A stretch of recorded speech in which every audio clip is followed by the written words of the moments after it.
All right. Good morning, everyone. Thanks for signing up.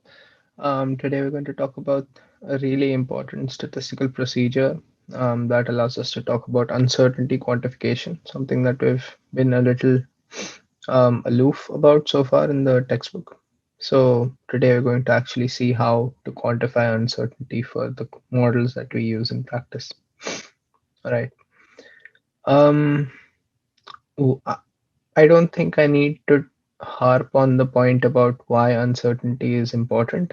Um, I think we've discussed fairly extensively that you want to know how wrong you are, or you don't want to give you. It's better that your model tells you, I'm not sure about the answer, than telling you, hey, I'm really sure, and then being really wrong. So um, that's in a hand wavy sense, that's how we care about uncertainty. Um, yeah, there's also a point about folks who are attached to their p-values and saying their variables have significant effects. I Yeah, I'm not going to assume any background knowledge on p-values and significance, but it's about saying, did I get this result by chance, or am I likely to get this result most of the times that I do something? So that's more or less related to p-values and significant effects. Okay. So chapter 5, we saw simulation. Before that, we've seen linear models, and we know that we can fit some model to some data. But I'm going to step back a second and say some stuff about like what is exactly going on in statistics, right? We know that there is some, or not even statistics in the world. In the real world, we have some data generating process. We cannot see this data generating process. We just have some data set that we have obtained from this data generating process. And we have obtained this data set through a certain sampling mechanism or some stochastic process. Let me, yeah, or some stochastic process, which is which is drawing data from some true distribution, right? And this together comprises our data generating mechanism that gives us this sample, right? We call this true distribution the sampling distribution. Um, and the stochastic process is the sampling procedure. So what we know that our data is incomplete. Like you don't have a infinite data most of the time. And experience tells us that even like if we take care to replicate our experiments, we're going to get somewhat of a difference in the results each time. So it's not meaningful to say I did this experiment once, I got this result, and this will be the result I get all the time. Which starts us on the track of, okay, so if I have a data set and I have a certain experiment that I want to perform, what is the best estimate of this, the parameters that I care about? Um, well, the key idea here is that even though these estimates of the parameters change each time you repeat the experiment, there will be a certain range of values that are more likely to emerge than other values. So this high frequency values are really what you care about when you're repeating the experiment. Let me change the width. Okay, got it. Oops. Okay, so therefore, we use certain summary statistics to figure out how good we are doing. And these quantities that we use to figure out how well we are doing are basically functions of this whole procedure, which is itself a function. So they're called functionals or statistical functionals. Like these quantities that we care about are functions of the true probability distribution function. So yeah. Um, a point on functionals. Functionals could be single numbers or vectors or even entire curves, like the expected temperature with in time over the year, right? And statistical inference now becomes estimating these functionals or testing hypotheses about them.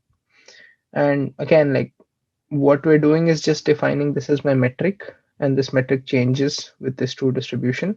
And measuring how this metric changes is going to give me a better idea than I currently have about the uncertainty in my estimation procedure. Like if this metric changes very widely, very rapidly, or very drastically, then I'm clearly doing something very different with my estimation procedure, or my estimates are not very reliable. But if it stays within a certain range of values, then I can say, okay, this if I repeat this procedure, I will get a similar set of values. Um, so this has nothing to do with saying how like you are definitely right or definitely wrong. It's just about like frequency of repetition and the results you're going to get. So you could at any point be very wrong in your model and therefore get the wrong set of results repeatedly. So you're not eliminating that possibility. You're just saying like if my assumptions are okay, then this is the range of parameter estimates I'm going to get. So yeah. And he raises a point about confidence intervals, which is how we quantify this frequent range of values that a certain test statistic takes. So if a test statistic called T, again, the test statistics could be any sort of summary statistic about the data. Um, Also, as usual, pause me if you want me to go over something again, or if I miss specifying a certain topic that you're interested in. So a confidence region is just like this region from A to B, where I am certain with a certain probability that my test statistics T is going to lie most of the time.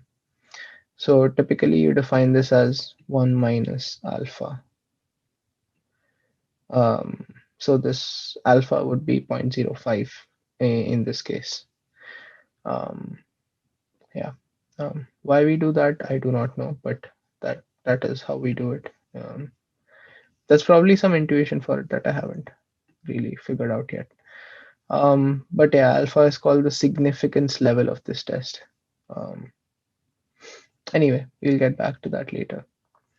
So um, what what we're saying is there is some true distribution. There are some samples we have from it. There is some estimation procedure that we can do. And now we want to push this estimation procedure towards the true distribution. So keep repeating it, keep repeating it. And hopefully, if your assumptions are right, you'll be pushing it to a certain place where it is closer to the true distribution.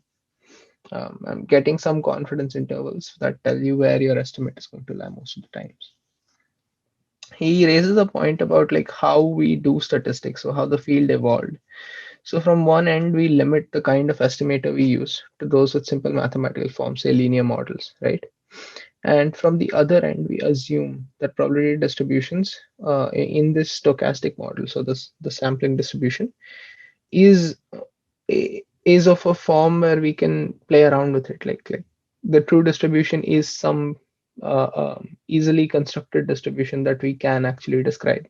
It's not some completely arbitrary process that doesn't have a mathematical equation to model it, or is not like extremely complex mathematically. So, because otherwise you can't approximate the true data generating distribution no matter what you do, because you don't have the necessary mathematical tools to model it. So we're pushing this from both ends. We're pushing it down to a good form. We're pushing an easy to work with or a suitable describable distribution. And you're pushing our estimator to say, okay, this our assumptions are right. All this for linear models, say you say homoscedasticity holds, your noise is uncorrelated with your data, and so on and so forth. So you're pushing yourself into a nice corner where everything works. And he raises this point that squeezed from both ends, the sampling distribution of the estimators and the other functions of the data becomes exactly calculable in terms of the aforementioned special functions. And these are the special functions, I think. The Poisson, the Gaussian. These are the functions that we have knowledge about that have nice properties for us to work with, and so on. So yeah, I mean, you're you're trying to build a good pic. You're trying to build a picture where you can actually do things and not just assume less and less things and therefore end up in an incredibly complex situation where you're basically helpless. So yeah, he, yeah. So things like the laws of large numbers, the ergodic theorem, which deals with non-stationary data, um, which we'll get into in one of the later chapters. The central limit theorem describes limits in which all stochastic processes in broad classes of models display the same asymptotic behavior. What does asymptotic mean? In the limit of large numbers of data. So, for example, the central limit theorem says that if you take more and more independent random samples for any process, it'll emerge, it'll turn out to follow a Gaussian distribution. And that's I think that is a fundamental. I think we discussed this, like where the IID assumption comes from and why it is useful. But yeah, um, it's nice to motivate what is IID and why we consider IID to be an important assumption in the data sets. Anyway, so up through the 1960s, statistics was split between developing general ideas about how to do inference and working out the properties of these inferential procedures in special purpose cases. So um, what ended up happening is they took the field of inference and like chained it to this nice narrow tractable cases and said, okay, hello, if everything works and if all our assumptions are true, we can do inference in these special cases. And Shalizi doesn't like that. He says that, okay, fair, you're doing this, but you're not admitting what you're doing very clearly. So in your statistics classes, you work with all these distributions and random variables, but you don't tell the students as much as they should know about like what real statistics, what the theory of statistics is about in general, and the fact that you make all of these assumptions implicitly does lead to cases where you're not going to end up with good approximations to the true data generating process. So anyway, some points about like, okay, this happened, they changed this broad theory of inference to these tractable special cases. Then computation increased, so they said, okay, now we can throw compute at it and we can fit these models overnight and do really complex statistics to these models. But then when they came across more and more complex models, convergence was slower and slower, so they again ran into the same problem. Eventually, what they started fitting better models to data, and then they ran into the question of, okay, but like, can we estimate the uncertainty of these models? Like, can the model not just give me the prediction but also tell me how confident it is? And at that point, this researcher called Bradley Efron came up with this idea to combine simulation with estimation and say, okay, this I'm going to call my procedure the bootstrap. So what is this bootstrap about? That is the rest of the chapter. Okay. So Efron's insight was basically encapsulated in this diagram, right? You have a certain, okay, maybe I should change color. You have a certain, oh, wow.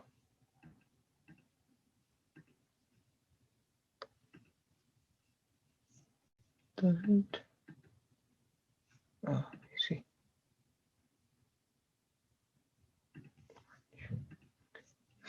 So Efron's insight was, okay, in real life, you have certain data. Wow, nice. Okay, you have certain data that you start with. You fit a certain estimator to this data set and you calculate some parameter values from this estimator, right? This gives you a fitted model. Now, under your hypothesis, you're saying that this fitted model should be somewhere close to the true data generating distribution, which means if you use this to simulate more data, then they should be close enough to the true process. Well, then do exactly that. Use it to simulate more data, fit a new estimator to the simulated data, and then re-estimate your parameter values on this simulated data. And what he's saying is repeating this procedure will give you certain confidence intervals for where your parameters lie. If this estimator actually was close to the true data generating distribution. If it wasn't, well, we can't do much. We just have this data set. So, like, what can you do? You can build an estimator for it by making certain assumptions. If you're not willing to do that, then you can't fit anything to your data. So, point being, without more information, this is the best you can do. And turns out it works in practice. And why it works is given in a Stack Overflow answer to which I will link you. But it's a it's a good explanation of like the the key idea that Stack Overflow answer goes for is to say, look, what is the best you can do? And the best you can do is basically the bootstrap. Like you can just estimate and then re-estimate and then figure out what is going on. It is a reasonable thing to do, not only because the like because you have this sample and that's it, but like also because you can't get any more information. Like no matter what you do, like there is nothing else that you can learn about this. So I will paste the answer here. Hello, Yeah. Swapnil. So how do they get the fitted model from the the simulated data from the fitted model? I mean, what exactly do they do for that? So for a linear model, for example, you have certain yeah, you have certain parameter estimates. So if you have maybe should I use Jamboard? No, I can draw here. If you have a certain data set and you fit a certain model to this, now at these intermediate values here, here, here, you can simulate data from this line, right? Okay, so all the points on the line they take that. Okay, Correct. So yeah, that's essentially it. Well, not I don't think exactly the line because there'll be some standard error that you add to it based on your assumption. So you will get x beta plus epsilon, which will be somewhere a little off the line. But yeah, like your x beta will be on the line, and then there'll be some standard error which moves it a little up and down. Is that clear? yeah. Cool. I should move this aside. Oh man,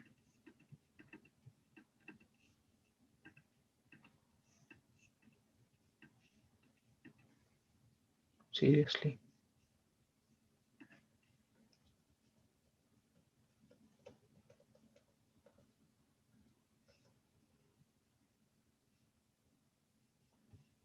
Okay.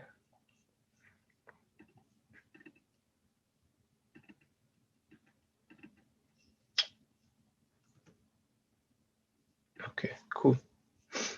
Um. Yeah. So fit a model to the data. Use a model to calculate the functional. Um, that is to tell you how well you're doing. Then get the sampling distribution by generating new synthetic data from this fitted model and repeating the estimation on the simulation output, right? So say your original data is X, you fit a model theta hat, uh, you use this as the generative model for your data, simulate a new data set X1 tilde, fit a new model which gives you the parameter estimates theta tilde 1. Generate new data set x2 tilde, which actually I think I misunderstood this and it's actually generating from this one. Um, oops.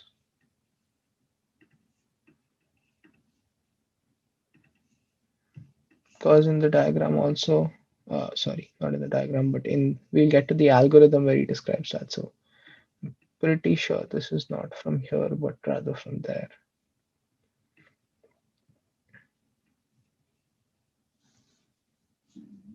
So I should probably just write theta 1 and oops, nope, nope,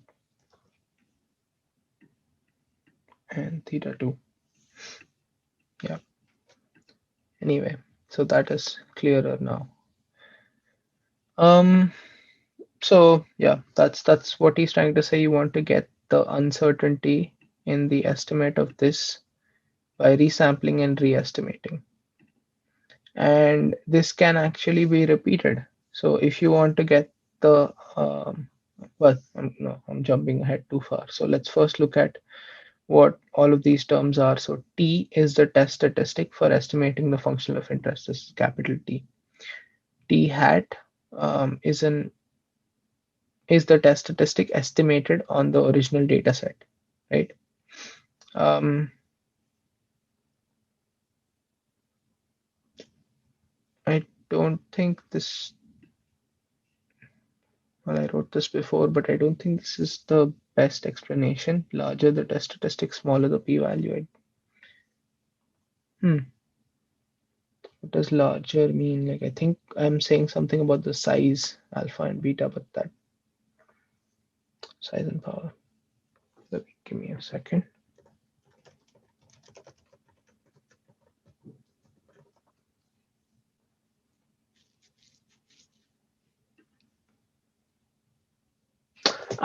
Okay. So I'm saying something about the okay, the hypothesis test. And okay, uh, it yeah, it's not super important right now. I think it comes up later.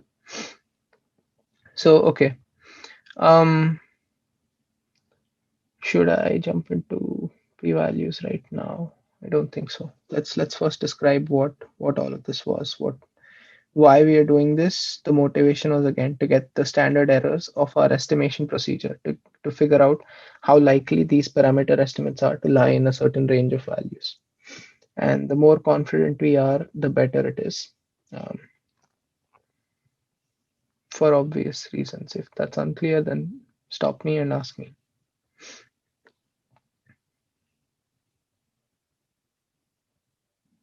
Okay. So in this section, we will assume that the model is correct for some value of theta, which we will call theta naught. So this point about the estimator actually being like a true, a good as a good approximation to the true distribution is going to hold. So we're only going to talk about this part now. So um, okay, some more definitions. We said t hat was the value, the test statistic on the original data. Then t1 tilde will be the test statistic on the first simulated data set, t2 tilde the second simulated data set, and b up to how many, up to b number of simulations, um, up to b simulated data sets, right? True, there is some true theta naught, which is what we want to estimate. This means that we are employing a parametric model-based bootstrap. The true value of the functional is likewise t naught. So, okay, so there is a theta naught, there is a t naught, which is the value of the functional, the test statistic on this theta naught. Okay, so the first thing, whenever we talk about quality of estimation, we want the standard error, and we want the bias. So,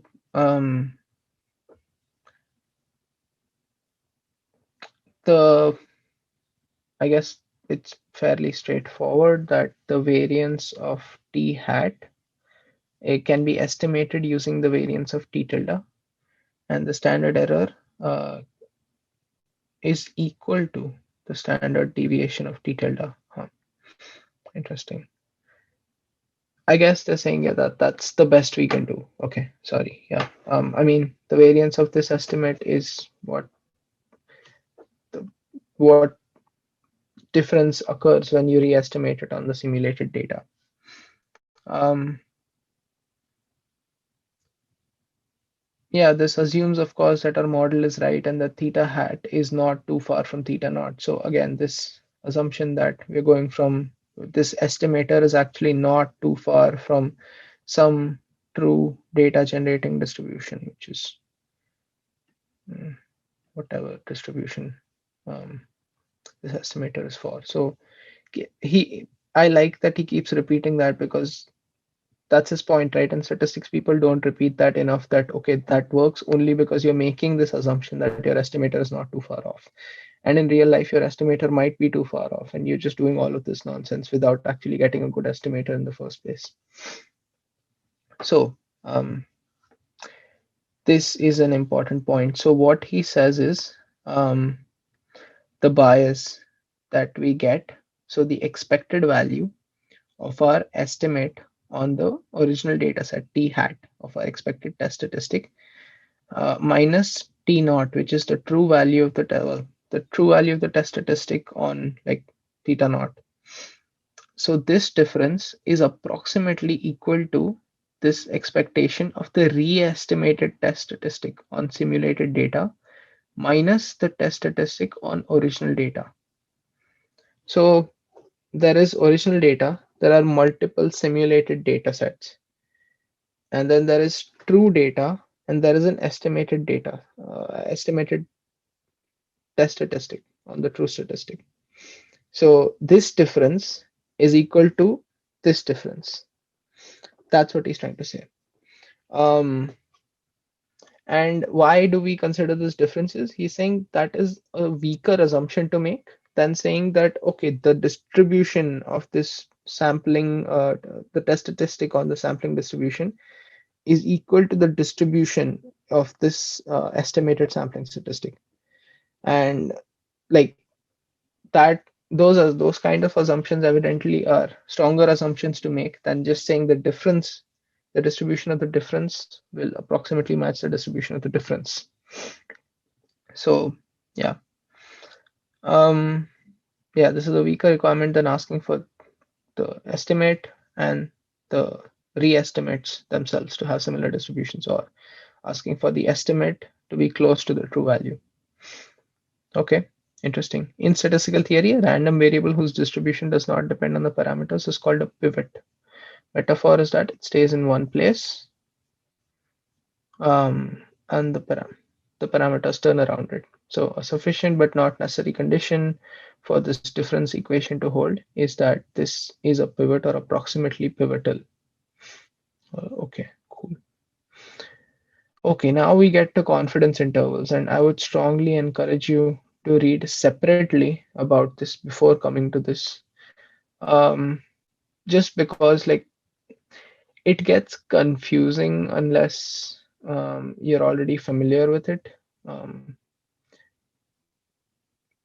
well, confidence intervals seem like a straightforward topic, but people use these the terminology associated with it very easily. So unless you're extremely comfortable with, oh, under the null this works and under the alternate this works, and therefore we discard or reject the null and we consider the alternate, and so on and so forth. Like people talk very fluently about it, and you need to have a very strong understanding of what a null hypothesis and what an alternate hypothesis is. So I'm going to spend some time on that. Um, but yeah, I'm going to spend some time on that before we get into this next section. So Swapnil, I had a doubt like in estimation, like for expectation. So here, like we are taking the expectation from the previous estimated, like the model parameter. What did like the empirical mean is for that particular parameter. But if like let's say the model does not guess the data correctly, then it's going to get worse at each particular simulation step. Correct? Maybe, if your but model does not, yeah, okay. like so how come like so is there any way like of sample simulation of data like data set generating part, like we keep this particular part uh, like saying from the data that is getting generated, and we then try to basically sample like different, because if we try to sample everything like from the actual approximate distribution that we are thinking would be equal to like the 2D true distribution, then it might be like the expectation might get worse at each simulation step. Like, so how do So we recover from it? I think I see what you're saying. Um, you are saying that if my data is like this, then my linear model is not going to do a very good job of approximating this. And if I start simulating more data from my linear model, then I'm going to do successively worse at the true data. Is that your Yeah. point? Yeah. So note our first assumption that this theta naught actually belongs to this class of theta, Okay. where theta cap, this one represents the set of models, or I should maybe write it like this because we use this other theta. Um, so the true model does belong to this class of linear model. So the estimator will do a good job, Okay. right? That is key to this idea because you're right. Like if your first assumption is wrong and your data cannot be described by this class of models that you're using, then you're going to successfully do worse. You won't do worse on the re-estimates because you're simulating data from a linear model and you're fitting other linear models to it. So you'll do okay on the re-estimates. But it's just that this Yeah. interval that you find will not be the right interval for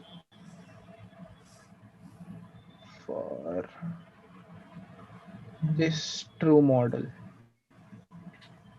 right? Okay. So Yeah. that's what he's saying. Like, and this is an excellent question because most of the time people don't discuss this. They just assume that okay, the data will be will be drawn from a linear model, and so let's fit more linear models to it, or at least But approximations to that. in okay.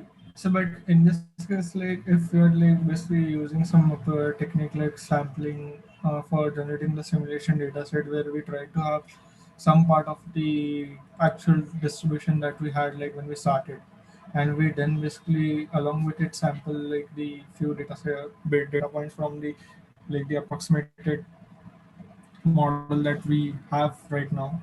So does that like basically kind of ensures that we'll do better in a way, or like then also probably, so is there any way like of generating that simulation data set keeping in mind like kind of having this particular actual data points like few samples from it in order to I do well? lost track of your question. Can you ask me in short again? I'm sorry. Okay, so I am saying is that instead of similar like when we are simulating a data set for like different Hmm. re-estimate, so Hmm. in that case, like do we take the data points from the original data set like that we had along with like the sample points? No, we do not.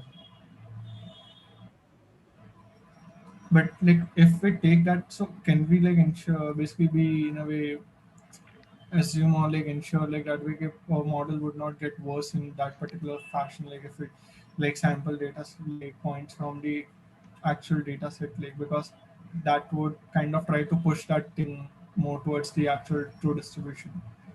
I see what you're saying, but the point is you want confidence intervals for t hat, which means you need to first estimate your parameters Okay. theta hat and then re-estimate using this model for theta hat.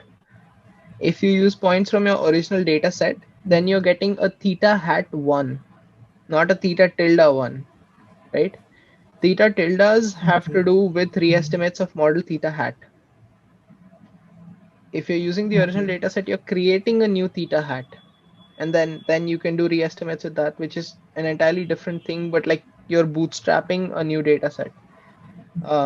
Well, I don't know if that's the right technical term, but hopefully you understand what I mean. Yeah. So for this particular task, it's like bootstrapping the more like the models in a way, like basically and generating the distribution for that particular current model parameters, and then seeing kind of how it does based on the re-estimate. Hmm. Because And like you I might, thought, yeah, yeah, sorry, just go to on. clarify, you are not wrong. Like that might be a valid statistical procedure to estimate something, but it's just not this one. Okay, okay. Yeah, Because like I mean basically it. in random forest and all, like they kind of use the concept where they basically sort of sample from the data set again and again, basically like try it out same, so at the end they think of it like the overall variance would reduce. So that's the concept of this whole cross-validation thing, right? You create Mm-hmm. your K subsets of your original data set and then refit your model on each of these K subsamples and then get your standard errors. Okay. But this is saying that if you have a single data set, Mm-hmm. how do you get standard error? Like one way could be this k-fold technique of fitting models to subsamples of that data and then observing some patterns across all models. Another way is to do this bootstrapping procedure, and it turns out to work well in practice, Okay. assuming this condition holds. Mm-hmm. And I'm not going to say in general, but in some cases, you know that there is a certain linear relationship between your variable of interest and the data that you're looking at. Um, and you can assume that that relationship is not too complicated, which is why you can say that a linear relationship might hold. And even if it's non-linear, like there are non-parametric estimators, we've discussed those. So it's not unintuitive to consider doing this bootstrapping procedure to get all of these confidence intervals. Okay. Like I taught it both ways, kind of like having models as well, and maybe we could have like the same data set perspective as well. Yep, you can do both of those. Yeah. All right, that was a good discussion. Thank you. Let's go back to yellowish orange. Okay, so this difference in distributions holds. If this difference in distribution holds, we can compare them. Um, where were we? We were at confidence intervals, and I was going to talk about hypothesis testing a bit, but I don't think we have enough time to complete the chapter if I do that. Hmm. Well, okay. Let's do that anyway. It's important. So hypothesis testing is this idea of there being two worlds, one where something you assumed might be true, and one where your assumption might be wrong. So H naught, I'm going to call this the null hypothesis, which means you're doing something that is not actually true. And HA, based on your assumption, is the alternate world.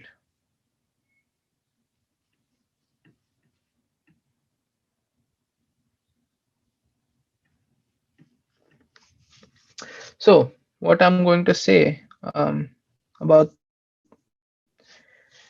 let me create a quick intuitive example. Okay, if I don't want to discuss politics now, um, there are so many topics that are not people friendly. Okay, if I'm going to go with my running example, if onions and milk made good chocolate, then I would assume, um, no, let's not even go for graphs here. Then I would assume after eating chocolate, I don't fall sick.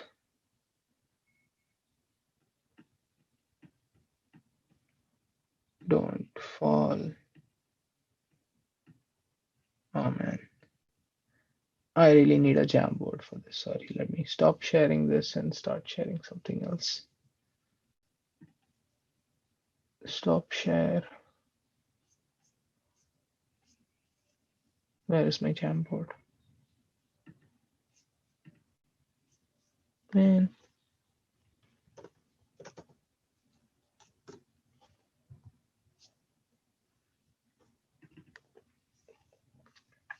okay. Start share.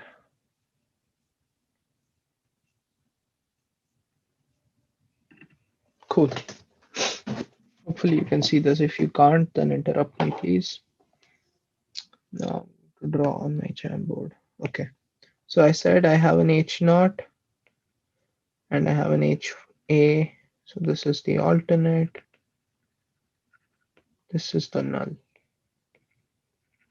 And our running example was chocolate made with onions and milk. So if this is my question, Um, is chocolate made from onions plus milk likely to get you sick? And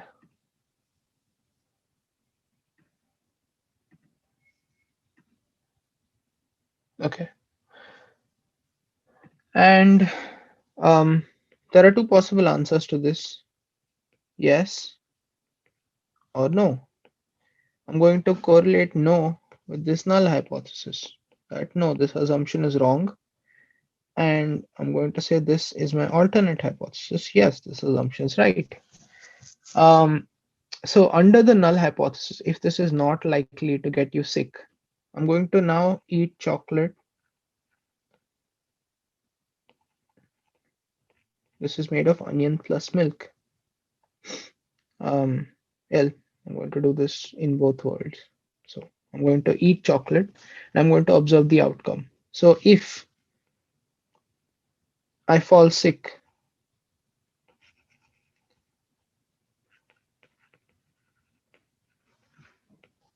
then I know that under the null, I had a very low chance of falling sick.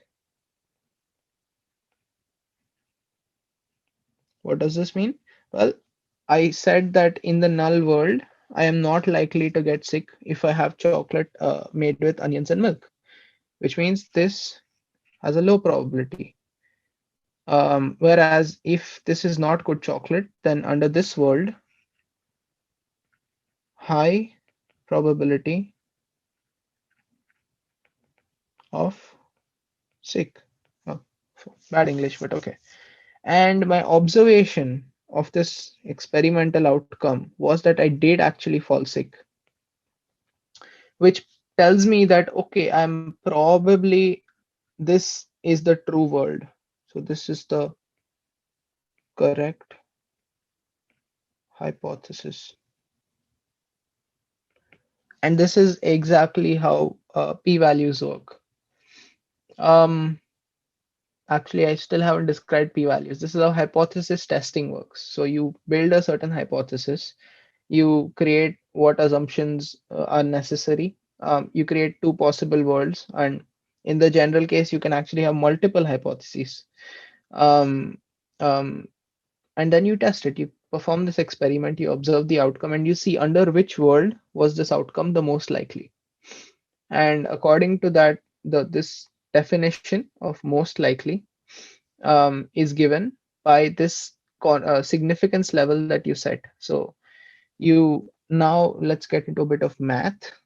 So under the null, so before we get into the math, fall sick is now my test statistic because that is what I'm measuring, right? So here I had a 0.05 uh, probability of sick, whereas here I had a 0.45. Oh, sorry,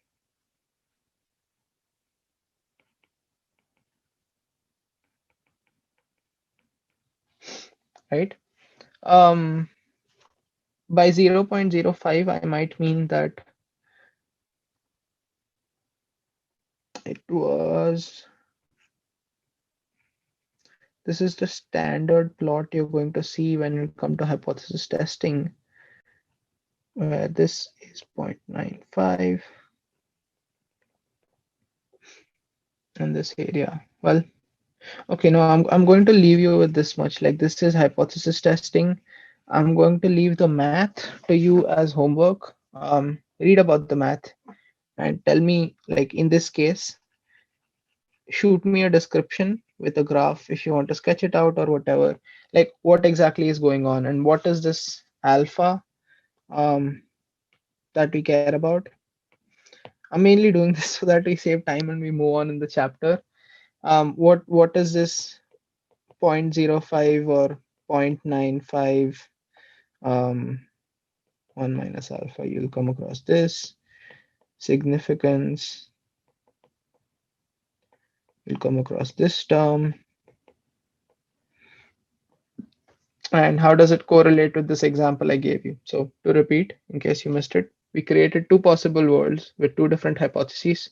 One is chocolate made with onions and milk will make you fall sick. One is it won't. So these two worlds are created with this one hypothesis: chocolate made with onions and milk is good for you. Yes or no?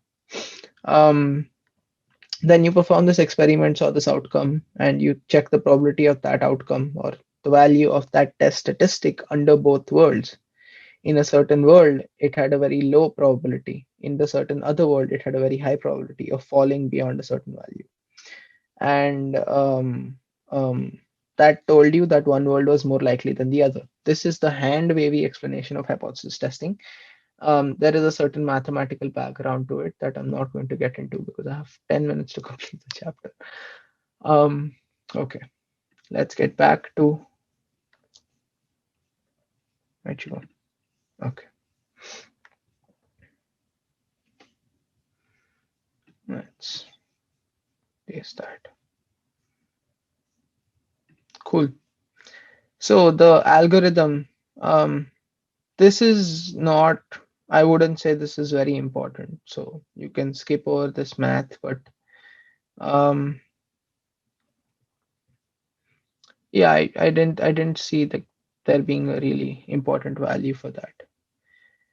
So um, we discussed this difference having similar distributions, but it might just be that the standard error. So the standardized difference. What do you mean by standardization? Typically, standardization means you divide by the standard error of this t hat. So what you're saying is this if a variable has a much higher if a random variable has a much higher variance, comparing it to a random variable with a much lower variance is not exactly fair unless you consider that variance, right? So that's what standardization means. Again, in a hand wavy sense, but not. I think I described it mathematically, but okay. So you're basically saying that divide by the standard error so that you have at least like a level playing field when you consider these distributions. Cool.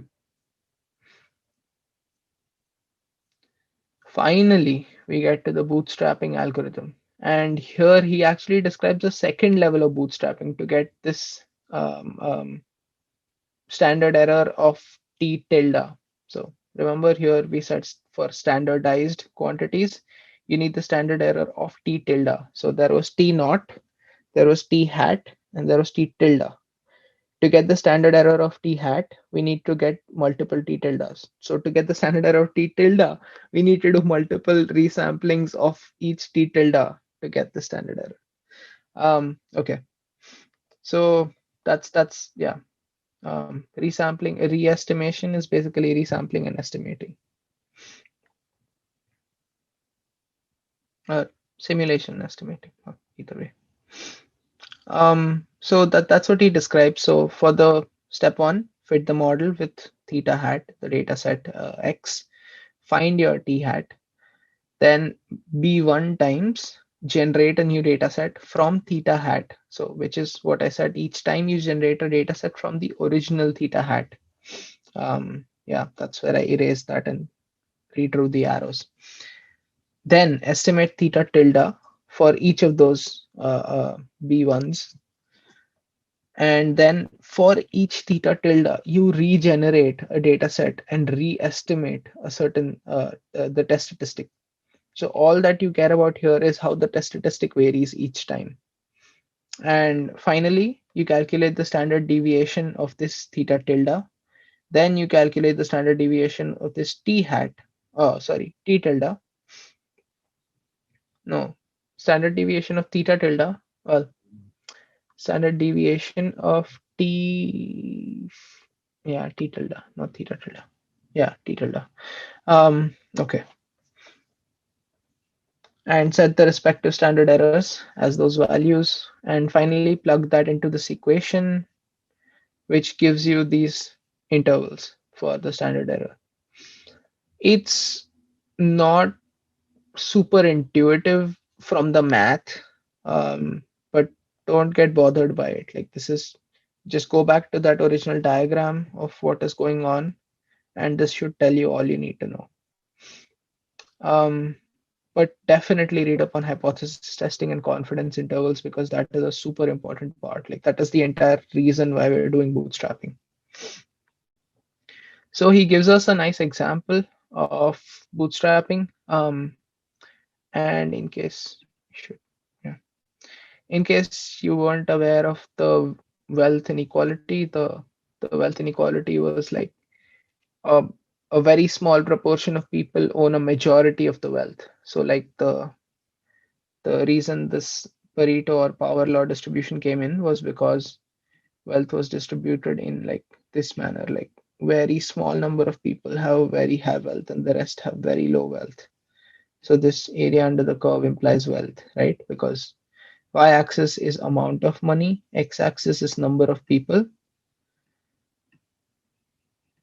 So number of people times amount of money in this section is very high, whereas in this section is not as high. So very few people have most of the wealth, and that was where this power law distribution came in. But it has a very heavy tail distribution. Maybe I should.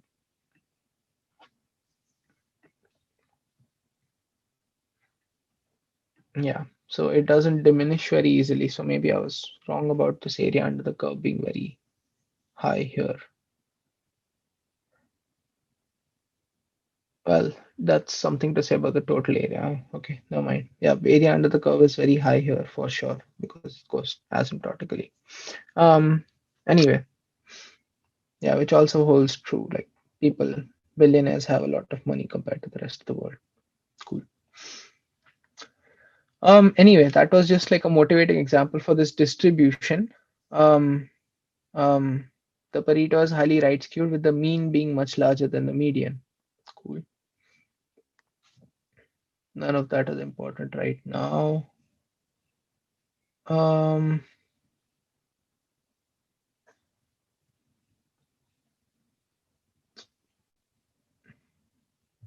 okay, he's just explaining like a model-based bootstrap with R code for it. So you're calculating the standard errors, calculating the bias, calculating the confidence intervals, and he uses good variable names so you will understand what is going on. So first you get your t hat, um, then you get your estimator, you use your simulator, you repeat this procedure 10,000 times. So repeat the simulation 10,000 times in order to get your standard errors. For your theta hat and t hat, the standard error of t hat will be done by repeating t tilde 10,000 times. Okay.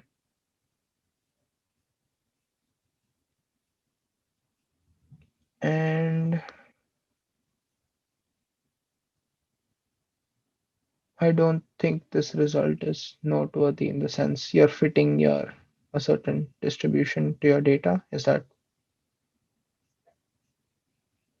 what this is? Upper cumulative distribution or survival function of net worth for the 400 richest individuals.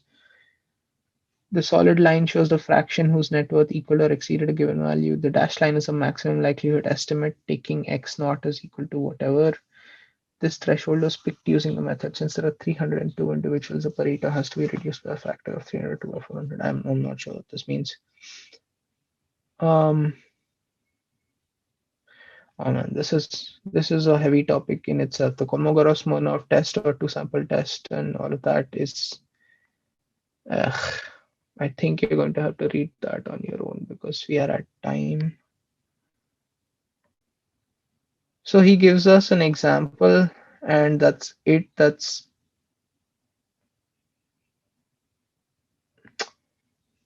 Hmm.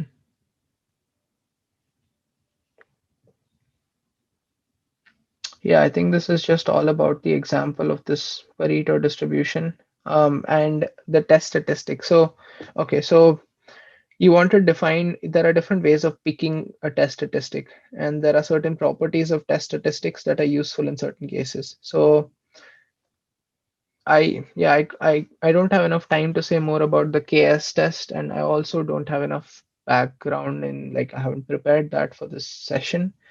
But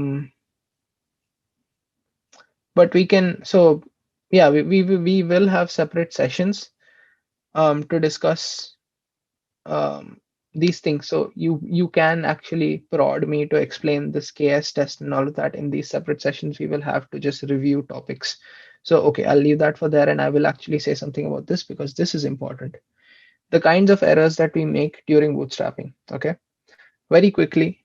We had the sampling distribution. We had we talked about a stochastic process for sampling. That is one place of error.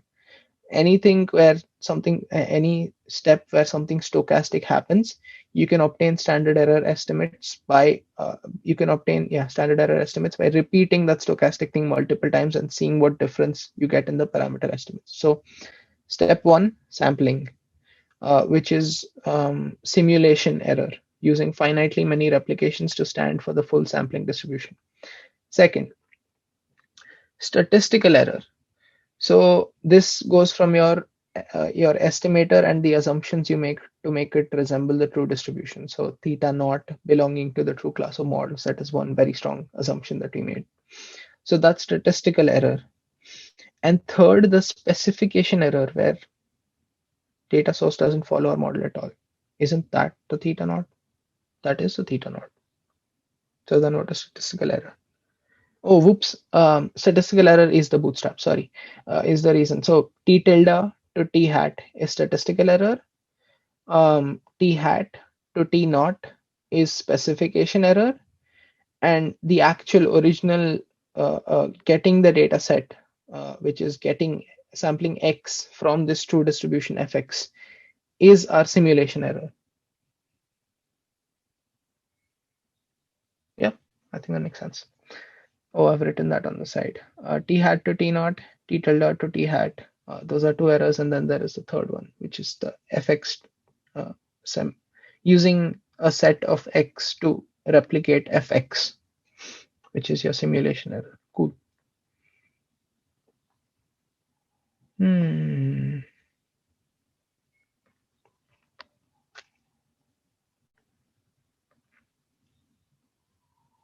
So Efron had this brilliant idea, which is to address specification error by replacing simulation with resampling from the data, which I think is what Jay is saying, right? Address specification error by replacing simulation from the model with resampling from the data. Yeah, exactly what you said. After all, our initial collection data gives us a lot of information. So this leads to Efron's resampling bootstrap. So I guess that's what you want to look into.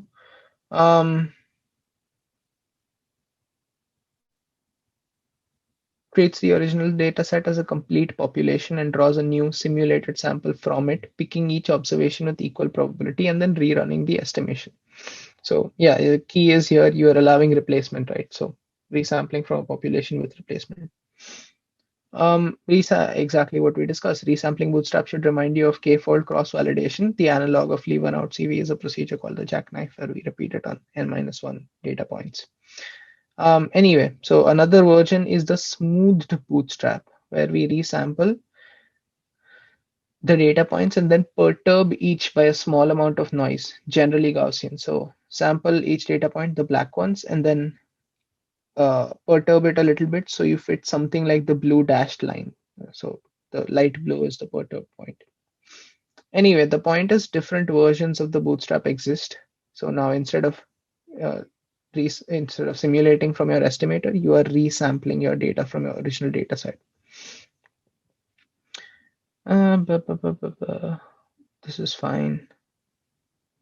I think, yeah, I'm going to end this here in the interest of time, but these next sections are important in terms of these examples really drive home what the bootstrap is for. So parametric versions, parametric model examples versus non-parametric model examples, like what is going on. It's also like a nice refresher of, okay, the techniques we learned before this, actually applying that to bootstrapping. What happens? How do we get these standard errors? These nice plots of like, okay, these plots are useful because typically you're going to see things similar to those in practice. Important section, bootstrap with dependent data. non-IID, things get a lot more tricky. Um, and this typically happens in time series, so I guess we'll also look at that. Confidence bands for non-parametric models are important. They talk about this convergence. Well, no, sorry, not convergence. Let's talk about bias. Okay, never mind. I haven't done that. Things Bootstrap does poorly. This should be an interesting read. Resampling has trouble with extreme values. Okay, this is a great point. Um, if you have certain values repeated much more frequently than other values, then if you're resampling it uniformly, you're not going to get these extreme values really well. So you might want to consider the resampling procedure in order to get the samples of your data set. Um, hmm. And then there's just an overall section about which bootstrap to use when.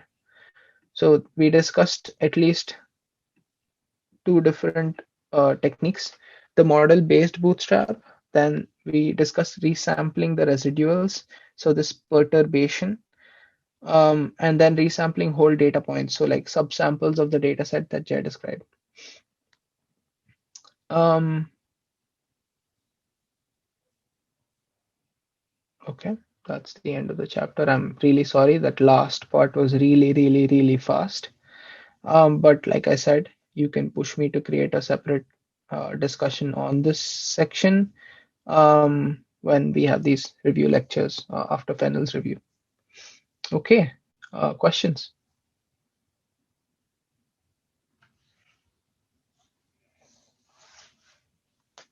Um, as you talked about, and there was a doubt by Jai regarding the same about Efron's replacement, resampling Bootstrap and the normal one that they simulate data. So generally, in practice, which would be considered better? I believe they describe that resampling is more popular in practice because, like we said, that this whole assumption of theta naught belonging to this class of theta is a strong assumption. And you don't want to make that in practice. So why not just treat the data set as a sample and like resample from the original data set as opposed to making this assumption of another layer and then simulating new data sets from that second layer. Okay. But I just think, wouldn't it lead to you using less data in the during the fit process in the first place? This is a great point, and it goes back to the same reasons like why do we do cross validation? Because that cross validation leads to us using less data to fit our models, right? Right. However, that value of having that uncertainty and like telling us if we are very wrong is super high. Correct. So it all depends on the amount of data that you. Correct. Other questions?